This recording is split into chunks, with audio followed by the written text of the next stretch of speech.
വന്നത്. എനിക്കാണെങ്കിൽ കാലിന്റെ വേദന, പിന്നെ തലവേദന, മുട്ടുവേദന, നടുവേദനയായിരുന്നു കൂടുതൽ. അപ്പൊ ഞാനാണെങ്കിൽ ചാമ്പ്യത്തൈലും നൊവേന ജെല്ലും ക്യാപ്സൂള് ജെല്ല് വരട്ടെ, അങ്ങനെ അപ്പൊ നല്ല ആശ്വാസമുണ്ട്. മറ്റേതാണെങ്കിൽ മുറ്റമൊന്നും തൂക്കാനൊക്കത്തില്ല, നടുവിനൊരു തോർത്തുമൊക്കെ കെട്ടിക്കൊണ്ടായിരുന്നു ഞാൻ മുറ്റമൊക്കെ അടിക്കുന്നത്. ഇപ്പോഴാണെങ്കിൽ ഇപ്പൊ അങ്ങനെ ഒന്നും വേണ്ട, നൊവേന ക്യാപ്സൂളൊക്കെ കഴിച്ച് നല്ലതായിട്ട് ഇപ്പൊ ജോലിയെല്ലാം ചെയ്യാനും കഴിയുന്നുണ്ട്, മുറ്റമൊക്കെ അടിക്കാൻ കഴിയുന്നുണ്ട്. പിന്നെ മൈഗ്രീൻ ഉണ്ടായിരുന്നു, അത് ചമ്പിത്തൈലം വെച്ച് പിന്നെ അതൊക്കെ മാറി.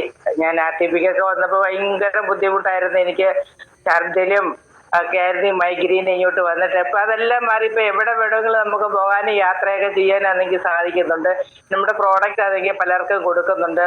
പിന്നെ പേസ്റ്റ് ആണെങ്കിൽ ഒരാൾക്കാണെങ്കിൽ ഇവിടെ ഇങ്ങനെ വന്ന് ഒരാളിങ്ങനെ യാദർച്ച ഇങ്ങനെ വന്നു. ഞാൻ പറഞ്ഞു ഇവിടെ നല്ല പേസ്റ്റ് ഉണ്ട്, പല്ലുവേദനയാന്ന് പറഞ്ഞു. ഞാൻ പറഞ്ഞു ഈ ഒരു പേസ്റ്റ് കൊണ്ടുവന്ന് ഉപയോഗിച്ച് നോക്കാം എന്ന് പറഞ്ഞ് എനിക്ക് ഒരെണ്ണം തരാൻ പറഞ്ഞു. അങ്ങനെ കൊടുത്ത് നല്ല അത് ഒരാഴ്ച 2 ദിവസം തേച്ചതേ ഉള്ളു, നല്ല റിസൾട്ട് ആന്ന് പറഞ്ഞു. അങ്ങനെ പേസ്റ്റ് പിന്നെ ആ പേസ്റ്റ് പുള്ളി രണ്ട് പ്രാവശ്യം പിന്നെ വാങ്ങിച്ച്. ഇന്നലെ പിന്നെ അത് വന്നപ്പോൾ പറഞ്ഞ് എനിക്ക് ഒരു പേസ്റ്റ് കൂടെ ഉണ്ടോ മാമയെ ചോദിച്ചു. ഞാൻ പറഞ്ഞു തരാമല്ലോ, ഞാൻ പിന്നെ വരാമെന്ന് പറഞ്ഞ് അങ്ങ് പോയി. പിന്നെ ആണെങ്കിൽ എൻ്റെ മോളാണെങ്കിൽ ഇവിടെ ഇല്ല, അവിടെ UK അവൾക്കാണെങ്കിൽ കുറച്ച് പ്രോഡക്റ്റ് ഒക്കെ കൊടുത്തയച്ചായിരുന്നു. മോക്കാണെങ്കിൽ മൂക്കടപ്പ്, പിന്നെ ശ്വാസമുട്ടൽ ഇതൊക്കെ ഉണ്ടായിരുന്നു. അന്നേരം മൂക്കടപ്പിന് നമ്മൾ സാറ് പറഞ്ഞു പ്രോനാസിക കൊടുത്തായിരുന്നു. അത് മൂക്കിൽ ചെറുതായിട്ടൊരു ദശ പോലെ വരുന്നുണ്ട്. എന്തായാലും പ്രോനാസിക ഇപ്പൊ കണ്ടിന്യൂ ആയിട്ട് ഒഴിക്കുന്നുണ്ട്, സമയമുള്ളപ്പോൾ ഒഴിക്കും, കണ്ടിന്യൂ ആയിട്ട് ഒഴിക്കാൻ പറ്റത്തില്ല.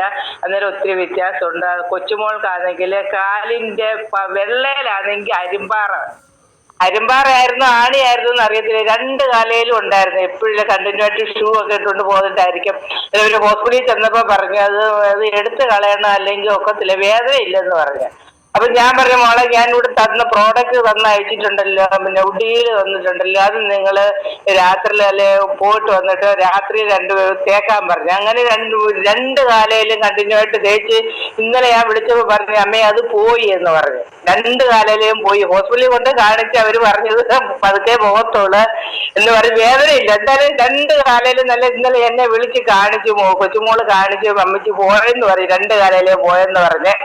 അങ്ങനെ പലർക്കും എന്റെ നാത്തൂന്റെ മോനാണെങ്കിൽ അവന് ഒന്നെങ്കിൽ നടുവേദനയായിരുന്നു, നമ്മുടെ പ്രോഡക്റ്റ് ഒക്കെ കൊടുത്തയച്ചു. അവന് ദുബൈയിലായിരുന്നു, ഭയങ്കര നാട്ടിൽ വന്നിട്ടാണെങ്കിൽ അവന് പിന്നെ ഒത്തിരി എടുത്ത് തടവാനും എടുക്കാനും ഒക്കെ പോയി. അന്നേരം ഒന്നും കുറവില്ല. അന്നേരം ഞാൻ പറഞ്ഞു മോനെ ഇതേപോലെ ഞങ്ങളുടെ കയ്യിൽ ഒരു ഇതുണ്ട്, അന്നേരം നീ ഇത് കൊണ്ടുപോയി കഴിക്കെന്ന് പറഞ്ഞു. അന്നേരം കഴിക്കാനാണെങ്കിൽ ചാമ്പ്യത്തൈലും നൊവേന ജെല്ലും ക്യാപ്സൂളും ഒക്കെ അതിന് പിന്നെ ഇവിടുന്ന് തേച്ചപ്പോ പറഞ്ഞ് നല്ല കുറവുണ്ട്, ഇനി വേണോന്ന് പറഞ്ഞ്. പിന്നെ ഒരു ദിവസം അവന് ഇതേപോലെ വേറൊരാൾ വന്നപ്പോ ഇങ്ങനെ പോയപ്പോ അവന്റെ കയ്യിൽ കൊടുത്തയച്ച് അങ്ങനെ കുറവുണ്ടെന്ന് പറഞ്ഞ്. അങ്ങനെയൊക്കെ ഇരിക്കും സാർ, എന്നെ ഇതിനകത്ത് വിട്ട് വിളിച്ചു. അങ്ങനെ ഒത്തിരി പ്രോഡക്റ്റ് എല്ലാവർക്കും കൊടുത്തിട്ടുണ്ടോ, ഒത്തിരി സമയമൊക്കെ ആവുന്നുണ്ട്. ഞാൻ നിർത്തുന്നു സാറേ.